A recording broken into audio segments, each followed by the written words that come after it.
Welcome to American Baker in Germany. I'm Michelle, and this is Sabrina. And how old are you? How old are you? 6. Yeah, and how old are you going to be soon? 7. Yeah, because today we are making Sabrina's birthday cake. Yeah, you excited? Yeah! And what kind of cake did you want? A sugar sheet drip cake. A sugar sheet drip cake with a theme.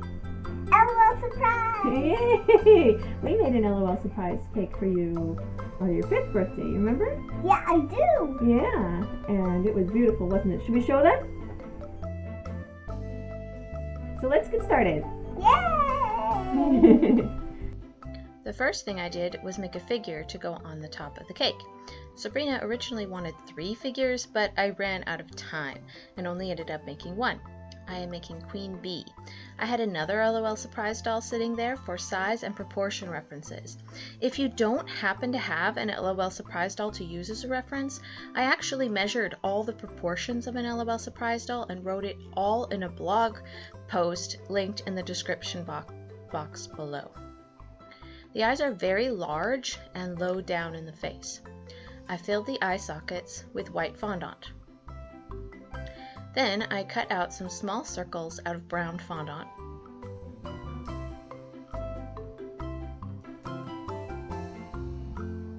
Then I cut out a couple slightly smaller black circles and used the small piping tip to cut out a crescent of brown.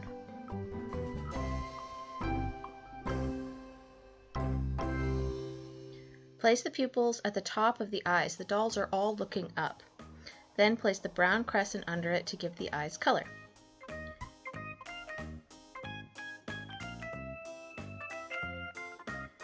Then I rolled a thin snake of black fondant and placed it above the eye to be the eyelashes. I also cut a few small pieces of the snake and placed them next to the eyes on the outside to be more eyelashes. I also cut a tiny brown snakes to be lips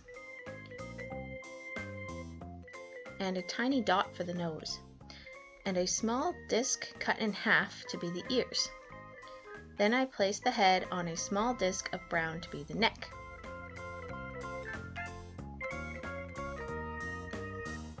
I shaped the dress with black fondant, and after cutting the neckline, I decided it was too tall and cut it down.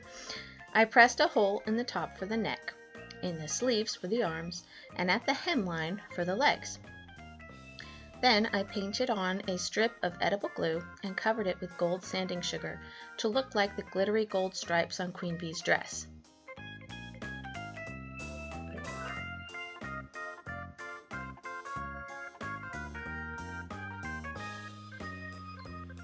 And I placed the head on top of the dress. Then I rolled a couple of arms and flattened one end to be the hands and cut it into a mitten shape, pressing in lines for the fingers instead of separating them. I ended up shortening the arms before putting them in the sleeves. Then I placed a couple of short stubs into the hemline to be the legs. Then I shaped a couple of black balls of fondant into boot shapes and placed them at the ends of her legs.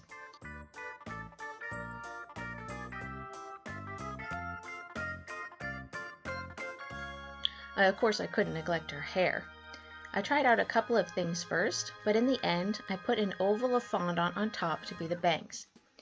Then covered the back of her head, and then placed the buns with the yellow fondant.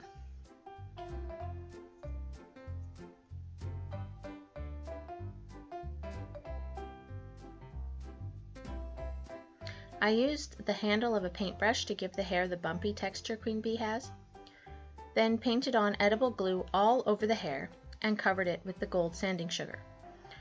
I was really quite pleased with the way she turned out.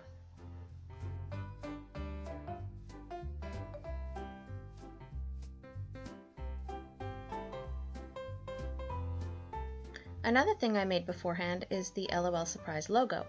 I started out rolling out some pink fondant and used a fondant press mold to spell out the word surprise out of white fondant.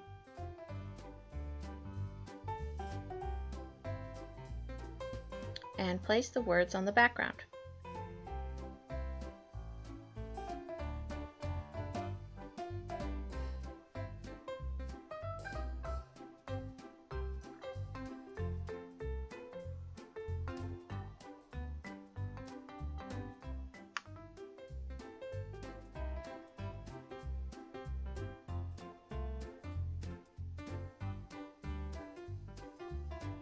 Then I rolled out some white fondant and started with a couple circle cutters to make the O and cut out some corner strips to be the L's. And I formed the exclamation point with offcuts.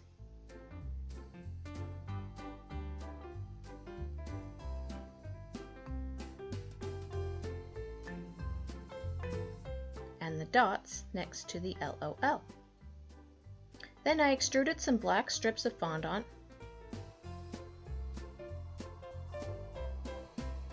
and used them to surround the LOL.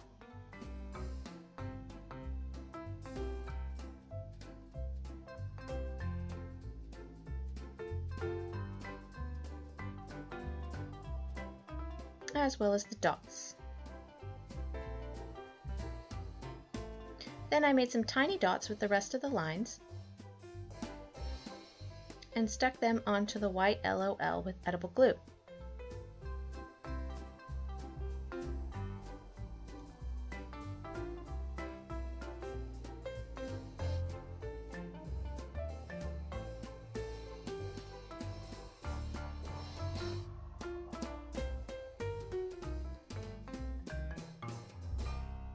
Finally, I trimmed the background of the logo to look like a shadow. And I set it aside to stiffen overnight. Now we're ready to make our sugar sheet. I have a video where I made this the first time and give some better instructions, link in the card. But I colored my sugar purple and I added a generous tablespoon of corn syrup or glucose for every 3/4 cup of sugar until the mixture is the consistency of wet sand. Then I placed it on a sheet of baking paper and rolled it out. Sabrina wanted gold on it if possible, so I sprinkled the rest of the gold sanding sugar on top. I set it aside to set.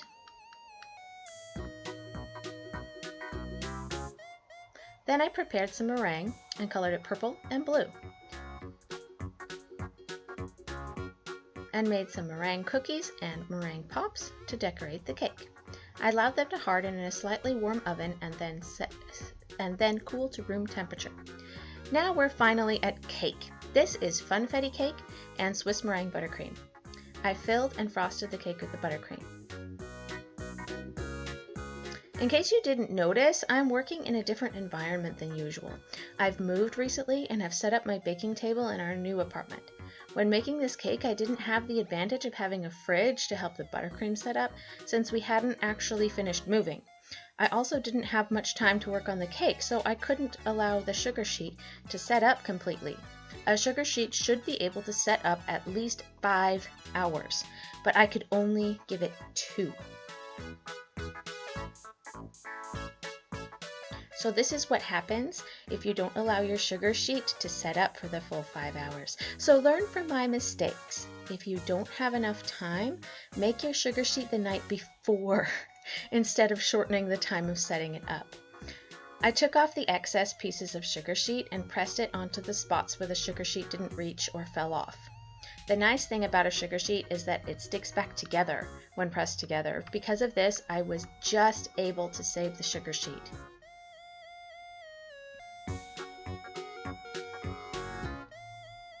I trimmed the sugar sheet to the edge of the cake.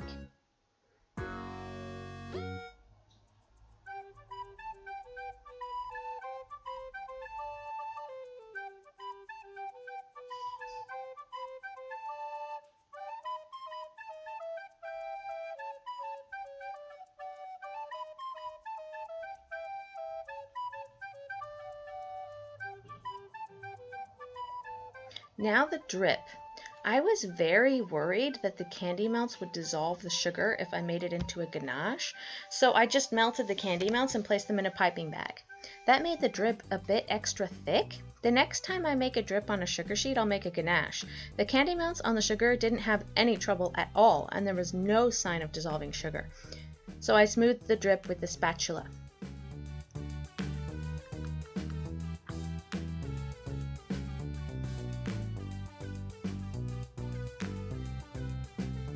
Then I placed Queen Bee on the cake, and I filled in the empty spaces with extra pieces of sugar sheet.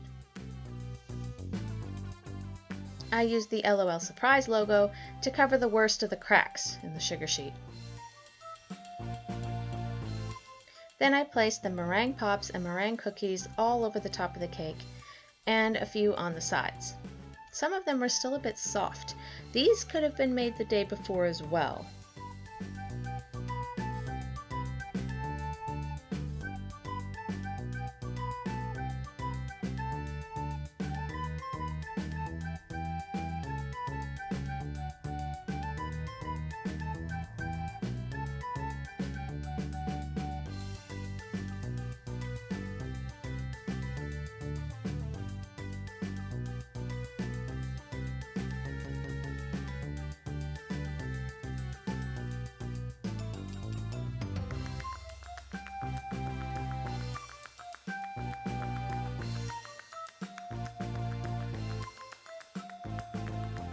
Here's the finished product.